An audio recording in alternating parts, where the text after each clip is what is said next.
Hi friends, అందరూ ఎలా ఉన్నారు? బాగున్నారా? సో ఈరోజు మన ఇంట్లో కాకరకాయ వేపుడు చేస్తున్నామండి. దానికి కావాల్సింది కాకరకాయ చూసారా? ఇవన్నీ చిన్న ముక్కలు చేసుకొని మనము ఒక గిన్నెలో ఒక చిన్న గ్లాస్ వాటర్ వేసుకొని పసుపు ఉప్పు వేసుకొని ఒక ఉడికిన తర్వాత ఆ నీళ్ళు వంచేసుకున్న తర్వాత ఇవ్వండి. ఇప్పుడు మనము కాకరకాయ వేపుడు చూద్దాము ఎలా చేయాలో. మనకు వేపుడుకి కావాల్సిందండి, ఫస్ట్ కట్ చేసుకున్న ఒక ఎర్రగడ్డ కట్ చేసుకున్నాం చిన్నగా, అండ్ కరివేపాకు, టమాటాలు ఒక 2 తీసుకోండి. ఇప్పుడు మనం చిన్న ఒక పౌడర్ చేసుకోవాలండి. దాంట్లో కావాల్సింది తెల్లగడ్డలు అండ్ కాస్త కొబ్బరి వేసుకోవాలి అండ్ కొత్తిమీర అండి. ఇవి పేస్ట్ చేసుకోవాలి. చూడండి, ఇది పౌడర్ లాగా ఇట్లా వాటర్ పోసుకోకూడదండి. దీంట్లో మనం గ్రైండ్ చేసేటప్పుడు ఇలా చేసుకున్నాము. దీని పౌడర్ అయిపోయింది. ఒక బాండ్లీ పెట్టుకొని మనం కొద్దిగా ఆయిల్ వేసుకోవాలండి. కొంచెం ఎక్కువ వేసుకుంటే బాగుంటుంది, వేపుడు కదా. ఆయిల్ హీట్ ఎక్కిందండి, కొద్దిగా ఆవాలు వేసుకోవాలి, జీలకర్ర కూడా.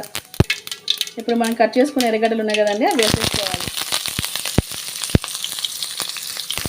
ఇలా కరివేపాకు, ఎర్రగడ్డలు అన్నీ మిక్స్ చేసుకొని బాగా కలిపెట్టుకోవాలండి. మిక్స్ చేసుకోవాలి.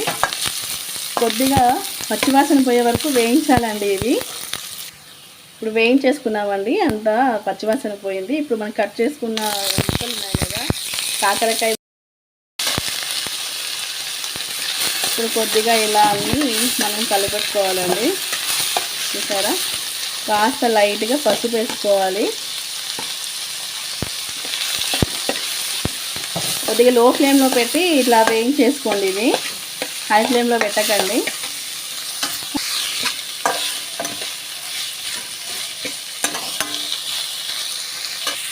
ఇప్పుడు కాస్త వేగిన తర్వాత మనము టమాటాలు వేసుకున్నామండి. టమాటాలు వేసుకున్నాము. మీడియం ఫ్లేమ్లో పెట్టుకొని కొంచెం బాగా కలిపెట్టుకోవాలి. సో హై ఫ్లేమ్లో పెడితే మారుతాయండి. మెయిన్గా ఈ కాకరకాయలు ఈ షుగరు బీపీ ఉన్న వాళ్ళకి చాలా మంచిది హెల్త్కి. ఇంకా వాటర్ కూడా తాగితే చాలా మంచిదండి. ఇప్పుడు టమాటో పళ్ళు వేసుకొని కొద్దిగా మగ్గాయండి. ఇప్పుడు కావాల్సినంత ఉప్పు వేసుకున్నాము. ఉడకబెట్టినప్పుడు కొద్దిగా ఉప్పు వేసుకుంటాం కాబట్టి కాస్త తగ్గించి వేసుకోండి మీరు. ఇప్పుడు మనం పౌడర్ చేసుకున్నాం కదండి, కొత్తిమీర, కొబ్బరి, తెల్లవాయి అది అండి, ఇది అందులో వేసుకోవాలి.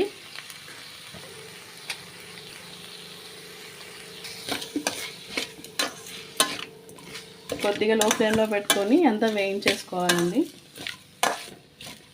చూసారా? కింద మాడకుండా చూసుకోండి. మనకి వేపుడు కాబట్టి మాడితే అంత. మిక్స్ చేసుకున్న తర్వాత ఇప్పుడు చింతపండు వేసుకోవాలండి. మెయిన్ చింతపండు ఉండాలి దీంట్లో. ఇప్పుడు ఒక స్పూన్ కారం పొడి వేసుకోవాలండి. మనం కొంచెం స్పైసీ తినాలనుకున్నది కొద్దిగా వేసుకోవచ్చు.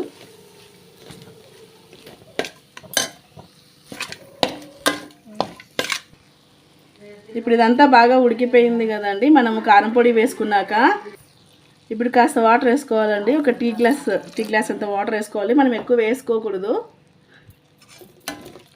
బాగా మిక్స్ చేసుకోవాలి. ఇలా మీడియం ఫ్లేమ్లో పెట్టుకొని ఇప్పుడు కొద్దిగా ఉడికించుకోవాలండి, ఒక 5 మినిట్స్. అలాగే ఇందులో కాస్త బెల్లం వేసుకోవాలండి. కొద్దిగా చేదు తగ్గిస్తుంది అండ్ బెల్లం కూడా ఐరన్ మంచిది. సో కాస్త ఉడకనివ్వాలి ఒక 5 మినిట్స్ అలా.